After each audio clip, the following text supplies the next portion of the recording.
Começando mais um episódio aqui do nosso podcast e hoje eu tenho a honra de já apresentar oficialmente também nosso amigo Franco Ravioli, que é chefe de cozinha, faz parte agora do nosso canal também nas nossas transmissões e hoje um bate-papo onde o Franco que é o chefe, o Franco que domina a área vai fazer um bate-papo conosco aqui, muito legal, falando sobre gastronomia, comida, preparo, entre outros assuntos. Franco, mais uma vez, obrigado por ter aceito o nosso convite. Espaço aberto para você se apresentar a todos.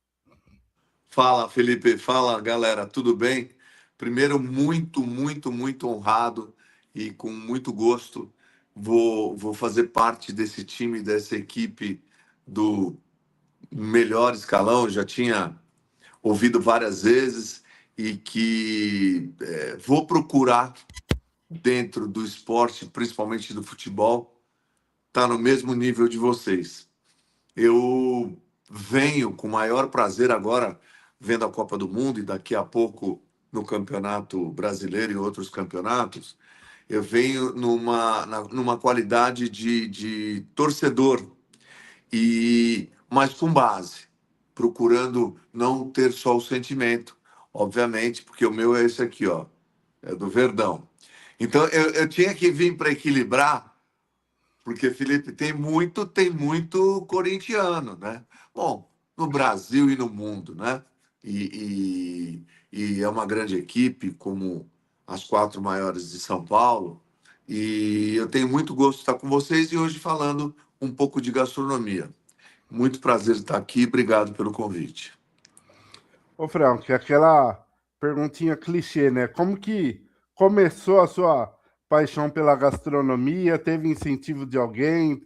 Teve alguém na família que já seguia esse caminho que você começou a gostar e que seguiu os mesmos passos? Como que começou o seu casamento com a gastronomia?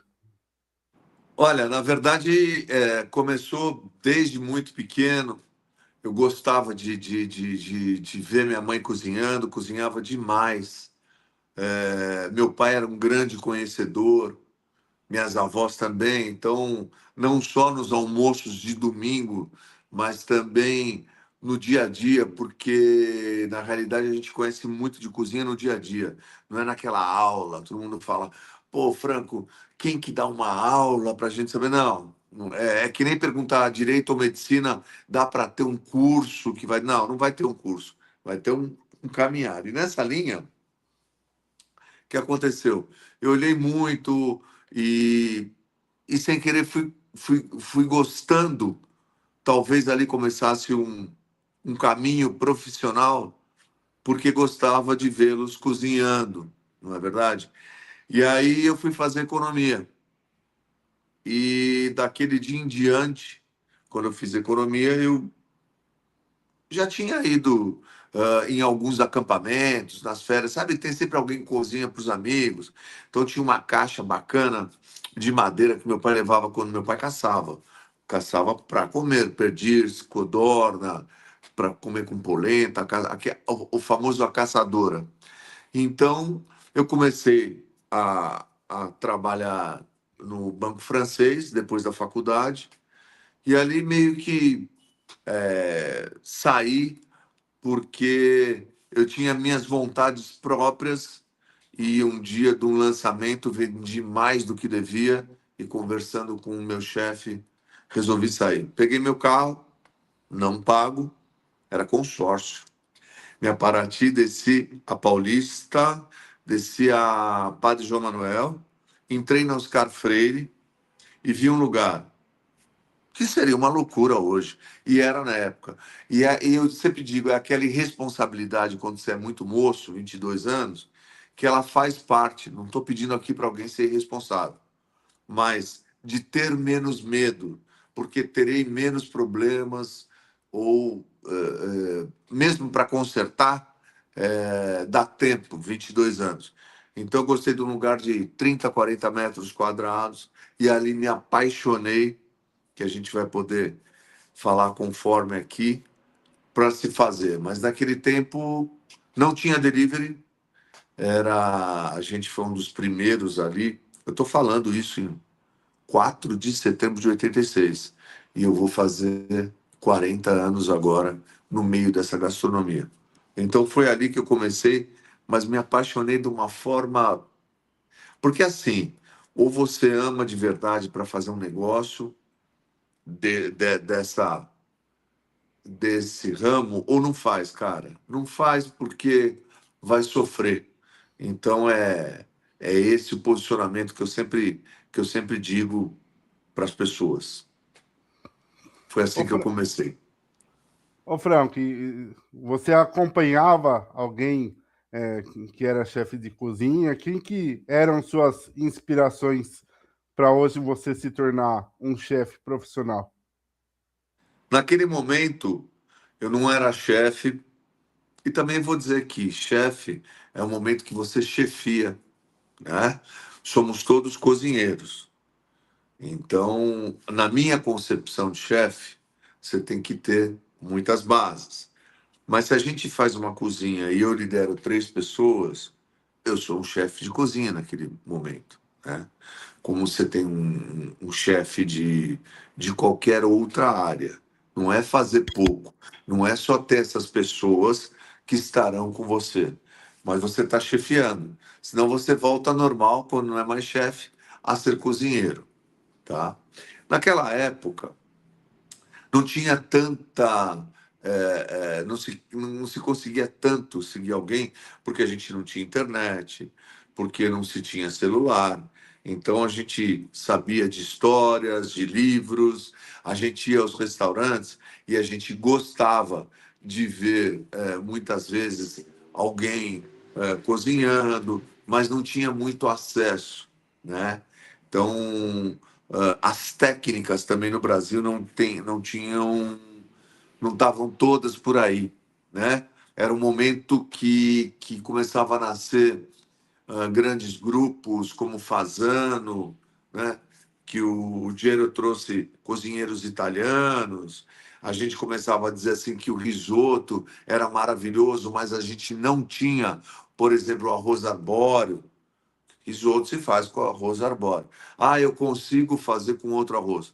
Você consegue, mas risoto se faz com arroz arbóreo. Rabo, linguiça, paio fazem parte da feijoada. Olha, são só exemplos, né? Então você vai perceber que tem outros tipos de feijoada, mas a feijoada se faz dessa maneira. Então tem certas linhas na cozinha que a gente não deve modificar. E eu sou muito enraizado, algumas técnicas eu consigo chegar porque eu cheguei, mas eu não aprendi, porque eu fiz economia. Então o tempo me ajudou com isso. E de pizzaria, que foi uma vontade que eu tinha, mas porque eu fui, perdão, fui praticamente retirado de um time. Se eu quisesse, eu ficava. Mas não era o gosto do chefe, tá vendo? Do chefe no banco. Por quê? Porque ele entendia que eu tinha que ter um negócio próprio. Então, eu resolvi montar esse negócio. E para virar chefe, foi também uma necessidade. Depois de alguns anos, eu peguei um ponto e não entrava ninguém naquele ponto. E ali eu falei: que tal fazer um almoço? E eu fui montando e fui andando neste sentido e fui me tornando chefe, fui aprendendo uma série de coisas. Mas não foi um aprendizado que você pega e fala, agora eu vou aprender isso. É no dia a dia. Como que se faz isso? De que maneira? Tem muita coisa que eu não gosto de cozinhar. Eu tenho uma linha mais italiana. Eu aprecio como cliente, como um cara que degusta, mas é sempre comum, Felipe, a gente ouvir assim: ah, você me dá uma receita que eu vi de uma torta austríaca? E quem falou que eu sei? Os chefes não sabem tudo de cozinha, mas é sempre comum numa festa, em algum lugar, perguntar. Como o cara que é médico, o cara fala, ó, tô com uma dorzinha aqui, ó. Aí o sujeito diz assim, escuta, ele não vai ser grosseiro, mas diz assim, eu sou um cardíaco, eu não sou um ortopedista. Então eu tenho Sim, uma base, mas eu não tenho certeza se tem que operar, só faz fisioterapia, não mexe, mantém, nem tome remédio ou faça exercícios. Ou seja, para cada prática você tem uma maneira de agir e para isso você tem que estar bastante afiado. Veja você que entende de todas as áreas do esporte, mas talvez se for buscar uma modalidade a fundo, você vai falar, não, espera um pouquinho. Como que joga o dardo? A lei que se o dardo passar a mão, você vai ter que dar uma estudada. Mas o cara já quer te perguntar, porque ele vê alguma coisa de dardo na televisão, então ele fala, pô, como é que o cara é jornalista esportista esportivo e não sabe isso? Então não é bem assim, né? Que ocorre. Mas eu, hoje em dia, olho muita gente. Principalmente, eu olho gente que não é conhecida, fazendo grandes trabalhos, né? Eu penso dessa maneira. Escuta, deixa eu te perguntar uma coisa. Está muito escura a minha imagem? Se não não, acende alguma luz aqui. tá tranquilo, Beleza. Você vê que você pergunta uma coisa, eu já vou, ó, abrindo o leque. fica tranquilo.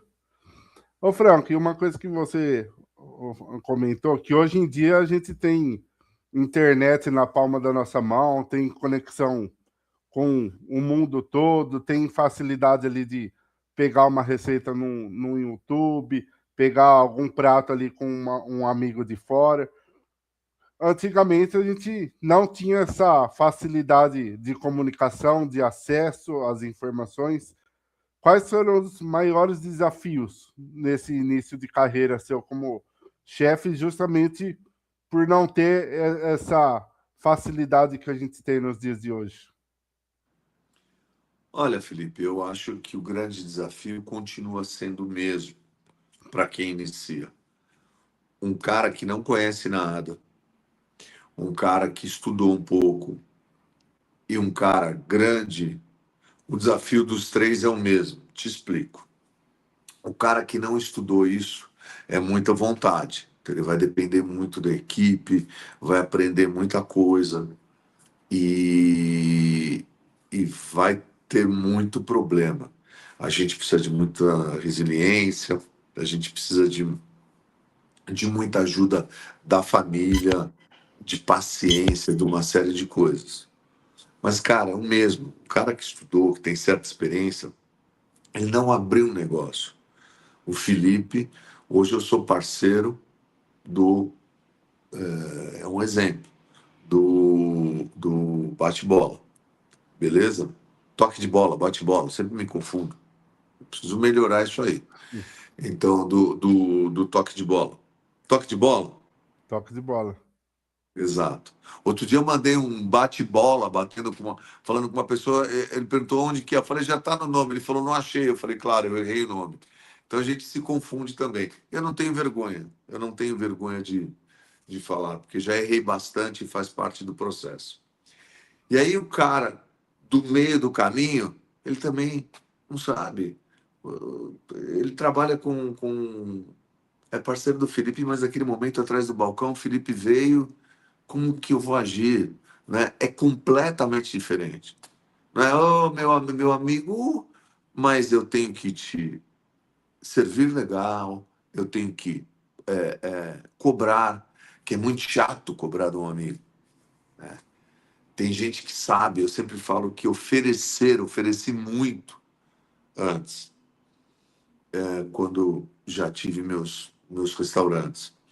E o cara que sabe demais também tem o mesmo problema. Pô, e agora? Agora é a minha vez. Porque eu trabalhei, 10 anos na Itália, 6 anos no Japão, agora eu vou botar a cara. Então, todos têm o mesmo medo e a mesma dificuldade. Mas a primeira dificuldade que você me pergunta é a seguinte: dos três, como que eu vou passar 30 dias e você começa a ter uma humildade maior? Como que eu vou pagar o aluguel e todo mundo, né? Porque quando você faz um projeto nessas três níveis, nessas três camadas, você pensa o seguinte: pô, vai vir gente, conheço gente pra caramba, eu acho que eu vou me dar bem. É tudo achismo, né? As pesquisas também, elas podem errar. Olha, nesse bairro não tem ninguém, parará, nananá. E aí, depois de 3 semanas, você não sabia, tem uma rede grande que vai trabalhar perto de você. Então, é sempre um desafio para todas as camadas de pessoas, chefes, cozinheiros, que ah, ainda não empreenderam. Eu posso muito bem trabalhar numa empresa de 30 anos, chegar lá bacaninha, ensinar todo mundo, ser perfeito, mas eu não tô lá, na diretoria para ver o custo da mercadoria vendida, que é o CMV, eu não estou vendo o problema. O chefe está aqui, mas nesse momento ele não está vendo o problema que não vai ter o presunto cru que ele gosta. Então a obrigação dele é falar: olha, vamos pegar esse similar, não é enganar alguém, que a gente pode fazer desta maneira, né? Sentar numa mesa e ver um time falando: você é o máximo, mas você está gastando demais. Pô, mas para ficar bom, eu tenho que gastar. Sim, mas não estou na minha casa. Na minha casa, você faz para os seus filhos, para quem quer, daquela maneira, vale a pena gastar sim. No restaurante, a conotação é outra. É outra. Então, o desafio é sempre, quando você empreende no meu ramo, é conseguir passar os meses, né? E mesmo que você tenha um dinheiro para iniciar, você tem até um tempo esse valor. E se a coisa não andar? O cara que está abaixo de você, com muita razão, ele fala: meu, eu trabalhei como qualquer outra profissão. Ele também tem que levar o pão dele para casa. Então é um desafio muito grande. Empreender no Brasil na área de restaurante, como outras, é muito grande. Então, meu medo inicial era esse. É aí, Felipe, que a coisa ficava legal. Por quê? Porque eu tinha 22, 23 anos. Então existia, não era irresponsabilidade de não vou pagar. Existia aquela coisa: vai dar sim. Você achava que ia dar. E fiquei 1 ano e 2 meses sem entrar ninguém nos meus 40 metros quadrados ali. Eu fiz coisas que até hoje de passar na rua, estava quase devolvendo o meu carro já, não sabia como ia pagar o consórcio, e ver uma árvore bonita com um galho bonito caído. Abrir, botar no porta-mala, voltar na pizzaria, aquelas portas de levantar. Tinha um bar, juro, o bar era 1,20 m, 1,20 m, 1,20 m desse aqui, ó. 1 metro é isso, 1,20 m é isso. Ó, gente, à frente. Aí tem um pedacinho aqui do lado, que depois ia para o caixa, e colocar acima assim do bar esse ramo, esse pedaço de árvore, esse galho grande assim, para dar um visual mais legal. Você fala: esse cara tá muito louco. Não. Então chamava de contratar depois um barman que foi um sucesso no exterior, porque ele fazia uns drinks, que eu não sabia também, falava: meu, como que eu vou pagar esse cara? Então fazia acordos, né? Claro, antes, olha, era diferente, você fica aqui um tempo e tal. E aí começou, depois de 1 ano e 2 meses, 1 ano e 3 meses, em torno disso, a sentar a gente. E a gente foi abrindo aquelas mesinhas na calçada e a coisa foi mudando. Eu tinha um princípio de ter o melhor, então eu fui buscar era um aluguel caro e um pizzaiolo caro. Mas eu falava: meu, sem esses lugares, entendia na ocasião, de ponto, e bom profissional, eu não vou conseguir. Porque já tá difícil. Daí se o cara come a pizza, e aí se come a pizza num lugar que não vem ninguém, né? Hoje você põe um lugar que não vem ninguém, mas você fala, eu tô aqui. Aí você faz esses Sim, filmes bacanas, não são filmes que são mentira, não, são verdades. Mas como você ia fazer? Tinha um supermercado que eu trabalhava nas costas dele, então falar com todo mundo para deixar o folheto, isso foi muito depois, para o delivery. Então, eu fui o primeiro cara a escrever delivery, uma placa oval, que meu logotipo era meio oval. Então, antes era pizza para viagem, a palavra delivery não existia. Fui oferecer a minha primeira pizza na lista telefônica que eu abri. Então eu procurava, tá o nosso carteiro. Ah, tá bom, Padre João Manuel. Daí ligava. Ah, você ganhou uma pizza, beleza, ia entregar a pizza. Achava que isso no dia seguinte ia acontecer absolutamente nada. Então o tempo foi dizendo, aí as pessoas foram tomando confiança, aí eu coloquei uma ou duas ou três mesas na calçada, aí viraram seis, olha só. Aí viraram 12. Aí a gente era muito bem visto e mal visto por outras pizzarias grandes que por ali estavam. Tipo, meu, o que que esse garoto tá fazendo? Pô, mas a pizza dele é boa. Nós fomos os primeiros a colocar pizza aperitivo. A pizza individual foi a pizzaria Cristal. A pizza aperitivo fomos nós que colocamos. E tudo por falta de condição, Felipe. Tudo por falta de condição. A mesa era pequena, 70 por 70. Como é que você põe uma pizza já de 40, 40 e poucos? Então a pizza para viagem era de 40 e poucos. E a individual a gente cortava ela aperitivo. Então, comecei a fazer isso já com 12 mesas. Aí eu queria mais e dava mais. Aí eu fui o primeiro cara nos Jardins, acho que em São Paulo, a colocar a fila dupla de mesas. Estou falando 88, 89. Você vai falar, esse cara viajou? Todo lugar tem mesa na calçada. Vamos lá para trás, para 4 de setembro de 86, em 89, 88 eu fiz isso. A fila dupla disso. Então, de 12 virou 24, muito maior que um restaurante que eu possa ter hoje. Os impostos eram diferentes, a situação era diferente. Eu tinha um restaurante fora do meu pequeno restaurante, porque lá dentro não dava para servir ninguém. Aí de 24, eu coloquei de 12, 12, 24, eu acabei colocando mais, para dar 36, mais 6, então ficaram 18 e 18. E tinha assim, uma competência que eu não sabia que eu tinha de trazer pessoas, Felipe. Trazia muita gente, de ir nas mesas, da comunicação. Agora, comunicação no rádio, na TV, eu acho, sem saber o que está falando, não está comunicando. Na área do sim. esporte, da economia, do que for.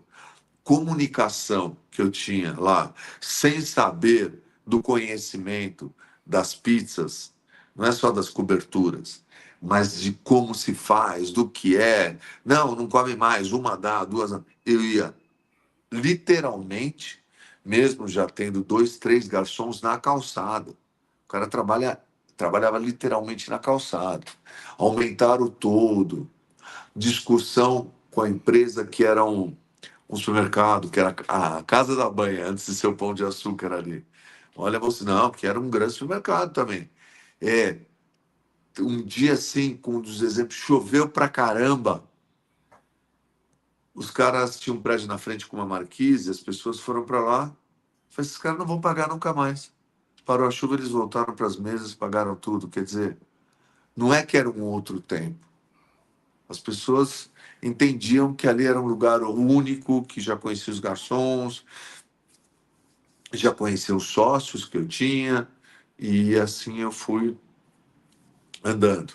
Briguei com um, não sei se a turma aqui já ouviu falar, Jânio Quadros, que era o prefeito, Fernando Henrique, briguei, não no mesmo nível de grandeza, né? Porque não podia, não deixava o espaço nas mesas. Erundina, já ouviram falar, que era prefeita, todos eles. Então, eu estava num pique já, num nível. que o caminhão vinha buscar as mesas da Tok Stock, de dobrar, coloridas e tal, tal, tal, com as cadeirinhas. E eu, no mesmo dia, na Tok Stock, comprava, repunha e ficava lá. O pessoal falava, meu, você é maluco? Eu falava, não, mas maluco como? Aquelas vão virar estoque. Então, por que você não pegava as mesas de uma vez só, nem sabia se ia pegar? Porque fazia-se uma conta que estava tudo certo. Não tinha cartão de crédito. Ah, não, mas isso é ruim. Não, era bom. Porque quem sentava tinha grana ou cheque. Então era um outro tempo, mas nada foi fácil. Ô, Frank, para quem te acompanha, segue nas redes sociais, vê que você tá ali sempre postando alguns pratos, alguns preparos. Tem algum prato que você gosta mais de cozinhar? Olha, eu geralmente eu gosto de tudo, mesmo quando eu não estou cozinhando. Mas o prato assim que me apaixona geralmente é massa. Eu não posto todas que eu faço, nem todos os posts foram feitos naquela semana, porque eu tenho um histórico disso. Mas dentro do histórico, quando eu posto, se alguém fala assim, escuta, chefe, o que que é esse verdinho? Eu sei o que é verdinho, que horas que se usa, por que se usa antes ou depois. Então, na verdade, eu gosto muito da comida italiana, que também tem uma parte muito grande de massa. Eu sou, assim, um fã de tomate, cara. Eu acho que o tomate é uma fruta de ouro, né? Na verdade, ele tem uma conotação de fruta, mas se come ele salgado, né? E eu adoro tomate, seja ele qual for, e o tipo. E os pratos que levam tomate, achei a resposta. Que eu nunca tinha falado. Boa pergunta. Parece simples, mas não é tão simples a tua pergunta. Todos os pratos que levam tomate, eu sim tenho uma paixão maior, entendeu? E era justamente minha próxima pergunta. Quais ingredientes simples podem transformar uma grande receita? Ah, a gente não consegue fugir, de modo geral, até pelo gosto do paladar brasileiro, do alho, da cebola, do manjericão e muitos outros. Mas um ingrediente que ele possa transformar, eu acho que é o próprio tomate que eu falei. E não sei, talvez algum. A transformação se dá pelo fundo que você faz, na minha concepção, daquilo que você vai trabalhar. Então, os temperos, e a gente não joga tudo, tem temperos e temperos, principalmente o que é folha, o que é natural. Isso pode transformar um simples bife numa coisa gostosa. Beleza, você frita um bife, chapa, trincando, né? Carne, temperatura normal, carne gelada, não vai dar certo, vai esfriar, vai cozinhar. As pessoas têm que entender isso. Passa-se um papel na carne, vamos tirar a água possivelmente e vamos fritar. Beleza, sal, bacana, virou, deu certo. Você vê ali o ponto que você quer. Agora, se ali você coloca depois uma manteiga, um dente de alho e um ramo de alecrim, virou outra coisa, né? É diferente. Ah, bife com alho minha mãe faz e deverá fazer bem, ou você mesmo, ou todos. É diferente que eu estou falando. Ele foi assado, frito ali na frigideira e depois a gente deu aquele toque que ficou muito diferente, né? Então, eu acho que nesse sentido. E aí você vai longe, você bota uma gotinha de creme de leite e vira uma outra coisa. Então, isso precisa de experiência. Pimenta do reino moída na hora, tudo isso você precisa ter passado, né? Não está nos livros. Pode até estar, mas se você não tiver feito, alguma coisa nesse sentido, não rola. Então, é sempre nesse sentido que eu tô pensando. Eu adoro muito todas as verduras, são ingredientes que você. Se você pega os vídeos de gastronomia italianos, cara, é muito, e é bom, é muito difícil você não ver os tipos de tomate, sempre o alho, sempre passar num processador, sempre a junção das coisas. Então, eu sempre digo que fazer, cozinhar com poucos ingredientes e mais simples, por isso que eu admiro a cozinha italiana e eu sou suspeito.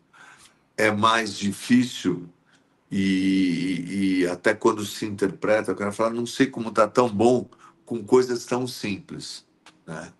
Eu sempre falo que a gente não precisa de grandes ingredientes. Você precisa dos ingredientes certos para aquilo ocorra, né? Mesmo para um simples peixe, a gente tem que ter o conhecimento dos cozimentos na hora que você cozinha. Não é uma coisa do outro mundo, sabe? Não tem que deixar certas coisas ficar cozinhando. Não é um ensopado. As pessoas às vezes confundem um pouco, mas eu acho que cozinha é maravilhoso por conta disso.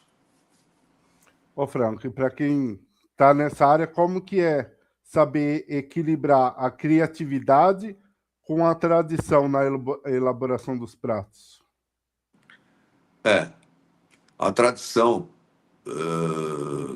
a origem do prato, alguém ali estudou e ali alguém testou, obviamente, e o tempo alinhou e se criou uma receita. Então eu acho muito difícil você mexer, que a turma chama de releitura, né? A releitura, ela passa por um processo, entendo eu, de estudo daquele prato, como eles falam, desconstrução, e um toque a mais, tudo bem, mas talvez um toque a mais você pode destruir aquilo que é maravilhoso por si só. Então, na verdade, você tem que estar pensando que você está sentado como cliente ali naquilo que eu transformei para você. Então, a criatividade, ela não é impossível, mas os clássicos, eu acho que são imbatíveis. Então, eu acho que quando você trabalha e mexe, tem à sua frente um clássico, a melhor coisa que você pode fazer, Felipe, é você respeitar e fazer da melhor forma possível aquele clássico. Eu acho que a criatividade se dá, mas não transformando ou tentando transformar aqueles clássicos que alguém estudou, que não tem erro, e não porque você não queira usar, porque o cara já chegou numa fórmula maravilhosa, né? O cara chegou na caipirinha ali. Pô, mas a minha caipirinha, a sua caipirinha, tudo bem, mas olha o clássico de limão, açúcar, a massa sem amassar muito para não ter amargor. Aí você coloca gelo, põe cachaça ou vodka e dá uma mexidinha. Beleza, tudo que você fizer ali, o cara muitas das vezes vai dizer assim, olha, ele fez uma caipirinha com uma coisa ali, um borogodó a mais. Mas é difícil você mexer nos clássicos. Agora, criatividade, sim. Você pegar um produto básico, que é um camarão, que é uma carne, e falar, não, agora eu vou procurar fazer desta maneira. Aí sim. Mas eu acho que sair do clássico e tentar mudar alguma coisa no clássico é sempre muito perigoso. Eu acho assim. Ô, Franco, e para quem está começando, qual o prato que você recomenda a pessoa, o chefe, trabalhar para não ter tanta margem de erro? E qual que é o maior erro que os cozinheiros amadores cometem? Bom, eu não sei se tem melhor prato, Porque uma pessoa que se propõe, mesmo que não tenha tanta experiência, não seja um cozinheiro, um chefe, a fazer, a trabalhar, fazer em cima daquilo que ele gosta. Alguma coisa trouxe ele ali, não é? Não foi um universo. Então, se é peixe, se é carne, se é massa, se tem uma cozinha, se ele está mais para os doces, que eu jamais entraria, tenho maior respeito, mas é completamente diferente aquele mundo. Eu acho que ele pode começar, sim, a procurar fazer uma massa, tentar fazer uma massa fresca, que também é um desafio para quem não conhece, mas dá para chegar assim. E fazer uma salsa, um molho. Às vezes, quem não conhece cozinha fica 2, 3 horas fazendo um molho e alguém conhece, para que alguém fale, pergunte do resultado dele e alguém que conhece fazer uma boa salsa, que ela é mais rápida, com bons ingredientes, que é um grande truque, os bons ingredientes. Isso faz uma diferença terrível. Ah, não, mas dá na mesma fazer assim. Não, não dá. Senão não teria alguém lutando para melhorar esses ingredientes, pequenos. Fugiu a palavra agora, pequenos produtores que eles procuram como queijo no Brasil, como uma série de coisas no vinho no Brasil, assim, que vem evoluindo assim bastante através dos anos, que demora, né, uma evolução, o início dela, depois ela caminha. E o pior erro, parece bobagem, eu acho que vai do início até o final da sua carreira, do seu caminho, mesmo que você cozinhe em casa, é não ter a humildade e ter a pretensão de não provar. Cozinheiro que não prova, eu acho que está fadado a cometer erros. Por uma série de coisas. Muitas vezes você tem mesa plaza ali onde é que você coloca todos os ingredientes na ordem que você vai usar, e no restaurante tem. Mas a gente trabalha em equipe. Então eu não sei se aquele pré-preparo que você fez para mim não é que está correto para aquilo que eu estou fazendo. Então você prova, não digo a cada momento, se você é um profissional, mas no final, para ver se alguma coisa está faltando ali. Hoje em dia, as cozinhas, até pelo tempo que se tem para trabalhar com público, você tem que ter mais ou menos a coisa andando, não é pronta. Mas, manja, isto com isto, dá isso que está pronto. Então, você tem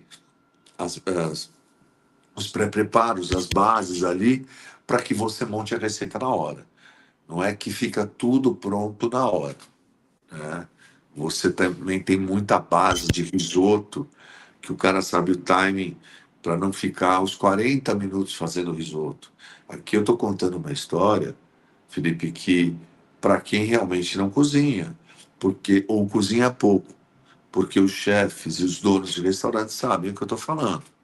Então, às vezes você tem o arroz pré, que também tem um tempo de vida, por isso que o teu risoto saiu em 12 minutos.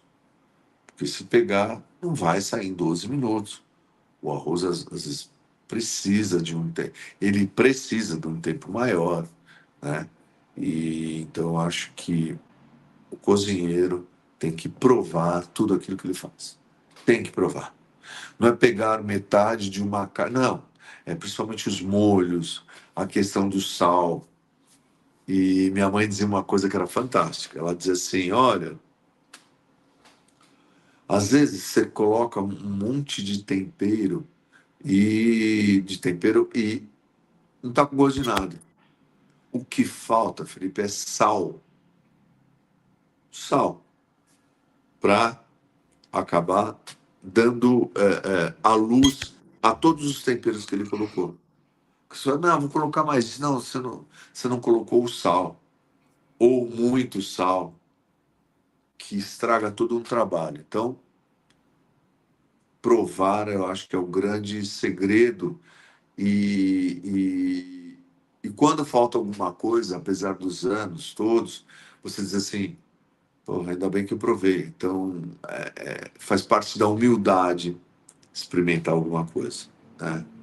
Ou alguém te passa alguma coisa normal ali que você está cozinhando dentro do restaurante. Tá aqui, chefe, o caldo. Você prova como tem que estar.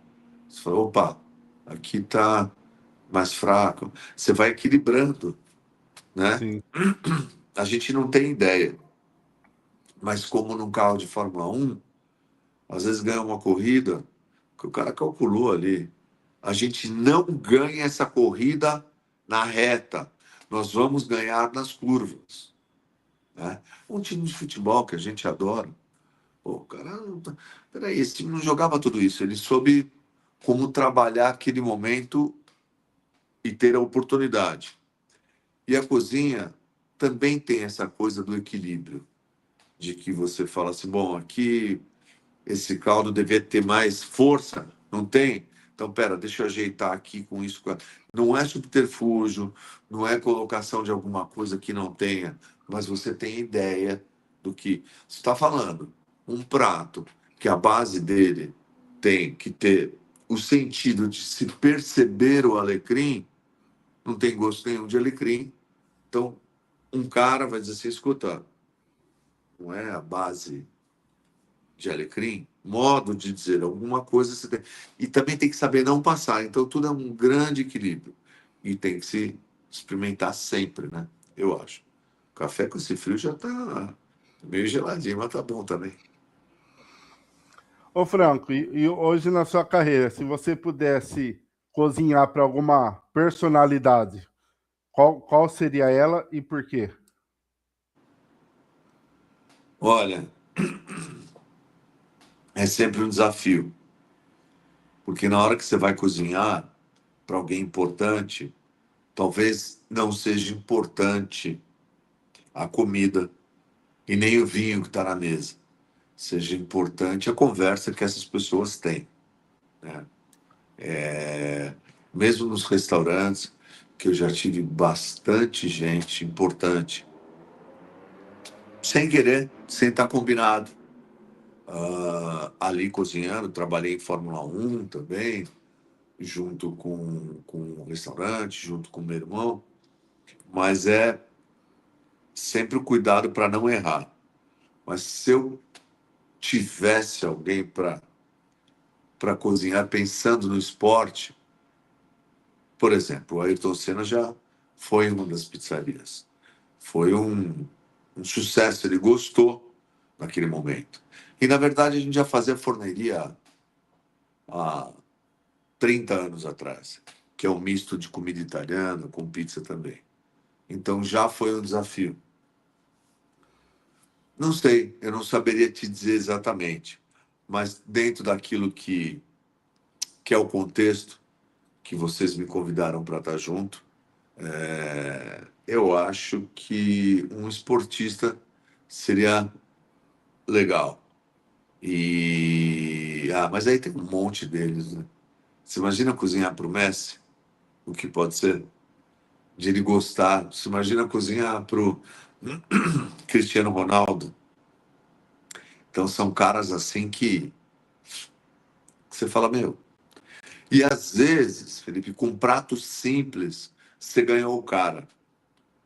Então, Sim. que você tenha conseguido extrair todos esses sabores. Eu acho que no esporte não teria nada maior do que isso. Um cara do passado do esporte que eu tenho muito, gosto muito, é o Leão. Né? Me espelhei, fui goleiro muito tempo também e foi um dos maiores, sem dúvida nenhuma. Colocação, olha, eu já entrando para o outro lado. Que o Palmeiras já teve, que o Brasil também. Outro dia eu vi um chute, que você não me perguntou disso. Agora esqueci o nome daquele cara da Holanda, que foi o máximo que jogava futebol, esqueci.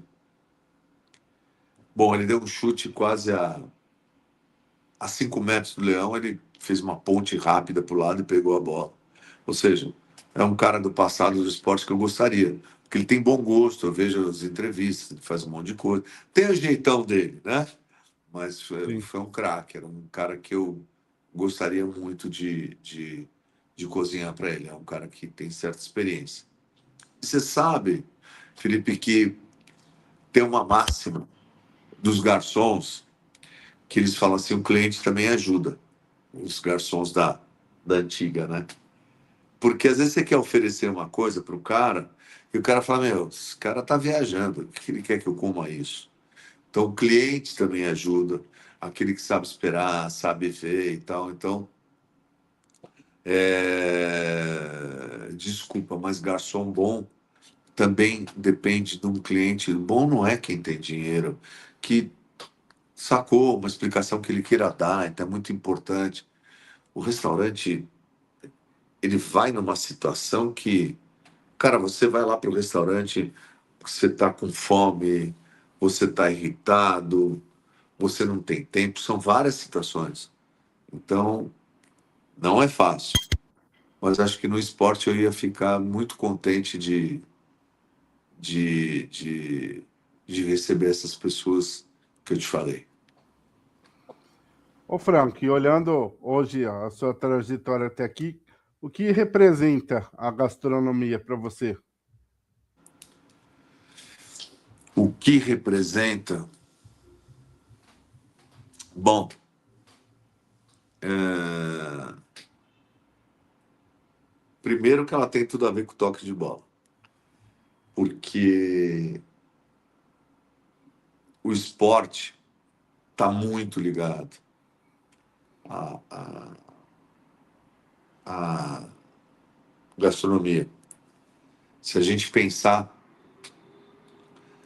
quando você vai em algum bar agora para ver o jogo, ou nas outras Copas que eu tive o prazer de ver e tal, esporte, semifinal, qualquer jogo importante, Corinthians e Flamengo, Palmeiras e Vasco, o que for, não tem como, se você está unido com as pessoas, não ter alguma coisa para comer. Pode ser só alguma coisa para beliscar, pode ser uns antipastos, pode ser a comida em si, uma feijoada bacana,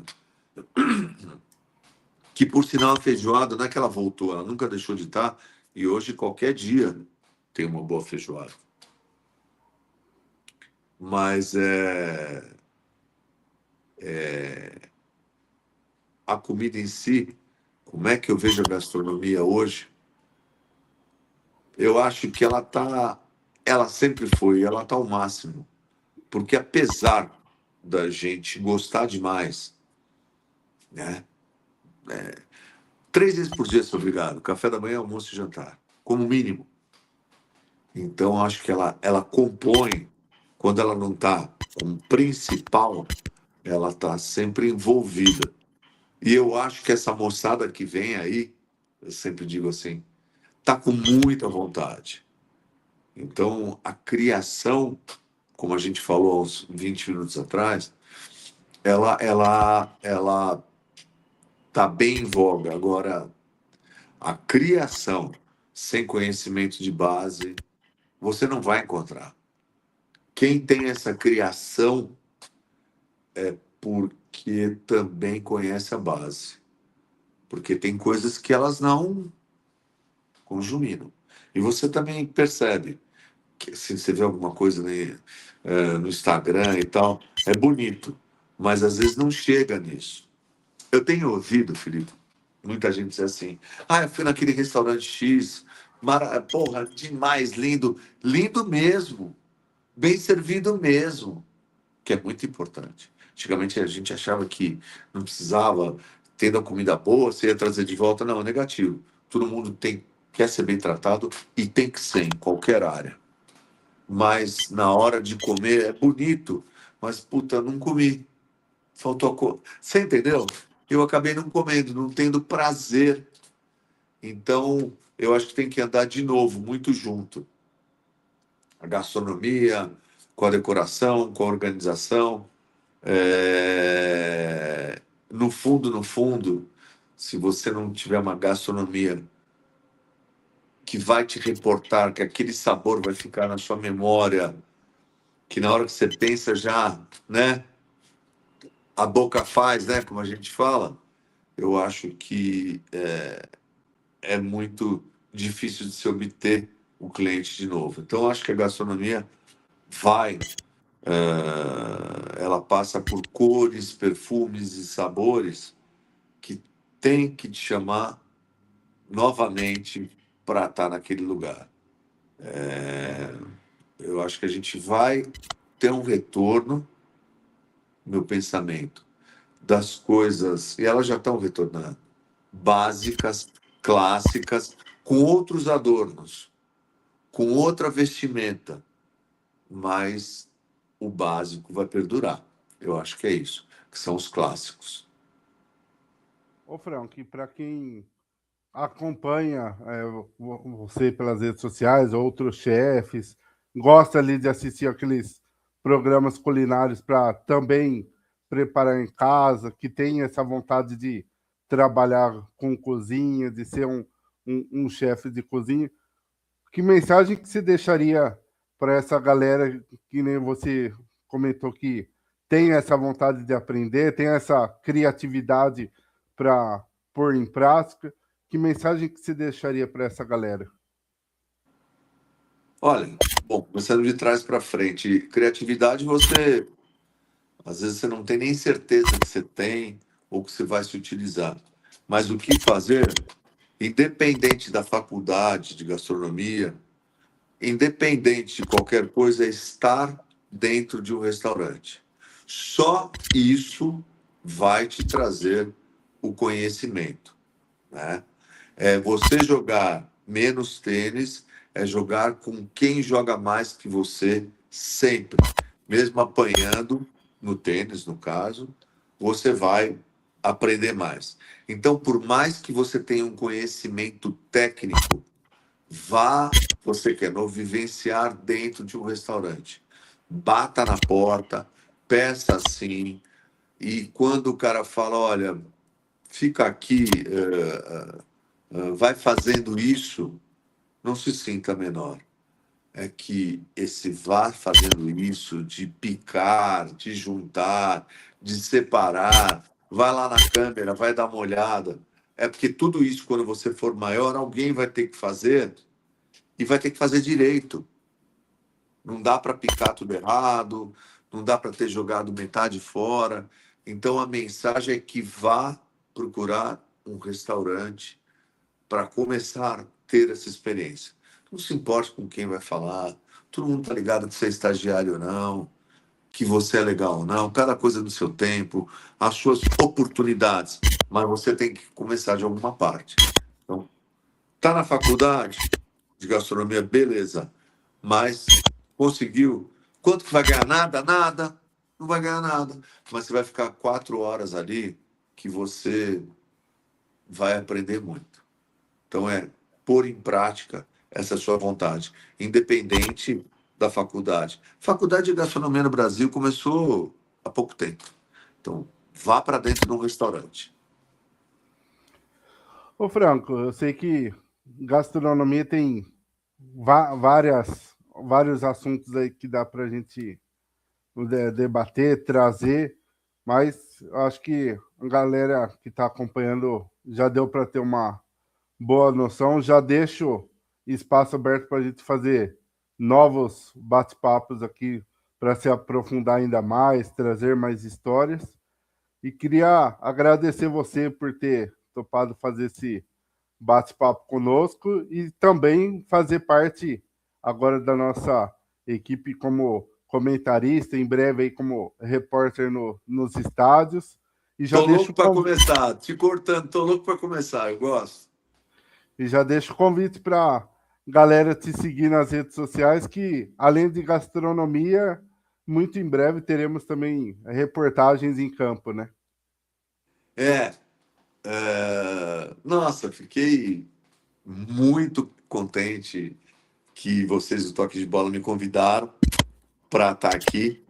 E eu não sei se mereço, mas eu tenho muito gosto. Sempre gostei de câmera, de rádio, do ao vivo. e eu acho que vai dar uma liga boa. Mesmo todos que estão na equipe que eu conheci, por enquanto não pessoalmente, mas já acompanhava. A gente tem a doutora, a gente tem um monte de gente que conhece um monte de coisa. Inclusive, doutora, Neymar deve estar chegando aí, hein? Tá chegando aí. Você falou que. Não, que você falou, a gente falou lá dentro. Pode ficar falando aí. Mas não foi nada de. Ela é uma baita profissional, como tem muita gente bacana lá dentro, jornalista, como a Patrícia. Tem. Quer dizer, para mim é um mundo maravilhoso, porque falar que gosta muito, quero muito, meu pai que está lá em cima falava assim, quer muito, então vai estudar, vai aprender. Ou seja, eu estou tendo uma oportunidade, então alguma coisa eu fiz nesse sentido. E vou gostar muito de estar com vocês e aprender com vocês também. E poder oferecer o meu quinhão aí para algum momento. Então, fico muito contente, agradeço o convite, já vou reiterando para que a turma entre no meu Instagram, Franco Ravioli, um L só aí final. Entra no do meu filho, Lorenzo.ravioli, que também é cozinheiro. Então, é isso. Fiquei muito contente. E toda vez que você me chamar, quem sabe uma hora dessa vamos fazer cozinhando também. Pode ser legal. Com certeza. Com certeza vamos fazer mais bate-papos aí, porque gastronomia é comida, comida todo mundo gosta e tem um leque de assuntos aí para a gente abordar. Até a galera que estiver acompanhando pode deixar aí nos comentários qual o próximo episódio vocês querem ver aqui sobre gastronomia, sobre um prato específico, as dificuldades que vocês encontram no dia a dia, que a gente faz um novo episódio aqui com o Franco, com esses comentários que vocês forem mandando para a gente também. Franco. Beleza, vou estar sempre de prontidão aqui. Tenho o maior gosto de falar disso. E muitas vezes, quando a gente fala disso, a gente aprende. Eu vou no Instagram de uma pessoa bem mais nova, aprendo. Estamos sempre chegando. Muitas vezes, eu sei que aqui a gente não pode ficar mais tanto tempo, mas quantas vezes eu cozinho com meu filho? Poxa, meu filho tem 24 anos, né? E ele chega no resultado da mesma maneira que eu chego, por um outro caminho, mas tem que ter estudado, como ele está na cozinha comigo desde os 7 anos de idade. E assim vai. Por isso que precisa de tempo a gastronomia. Mas não é nem um bicho de sete cabeças, não. É para todo mundo. Quando eu vou na feira, quando eu vou no supermercado, eu coloco as coisas. Não é para ter medo, mas a gente tem que aprender certas coisas básicas. Eu estou aqui para procurar falar das substituições, né? Não no campo, né? Nessa aí a gente vai. Mas assim, como é que. Se eu não tenho creme de leite, o que, que eu faço? O que, que não sei o quê? Como eu salvo isso? Isso você não salva. Alguns milagres da cozinha. E assim a gente vai. E eu gosto muito daquilo que eu faço. E é isso aí, eu te agradeço mais uma vez por ter me dado essa oportunidade. Então tá aí, Franco Ravioli, nosso comentarista aqui do Toque de Bola Cast e também chefe de cozinha. Se você gostou, deixa o seu like, compartilhe essa transmissão, deixa nos comentários mais assuntos para a gente voltar aqui com o Franco e abordar. E Franco, mais uma vez, seja bem-vindo ao canal. Em breve estaremos juntos nos nossos bate-papos e fazendo as reportagens de campo. Opa, beleza. Beijo a todos. Nos acompanhem. Esse canal crescendo assim. Eu vi grandes jornalistas como a gente tem no nosso canal, chamo de nosso carinhosamente, e que eu tenho certeza que vai ser bacana. Torcendo para a Copa acabar, porque na próxima nós vamos estar lá. Na próxima nós vamos estar lá. É isso aí. Um beijo a todos. Obrigado, viu? Ano que vem tem Copa Feminina e estaremos lá, hein? Opa, se Deus quiser. Uma boa noite a todos.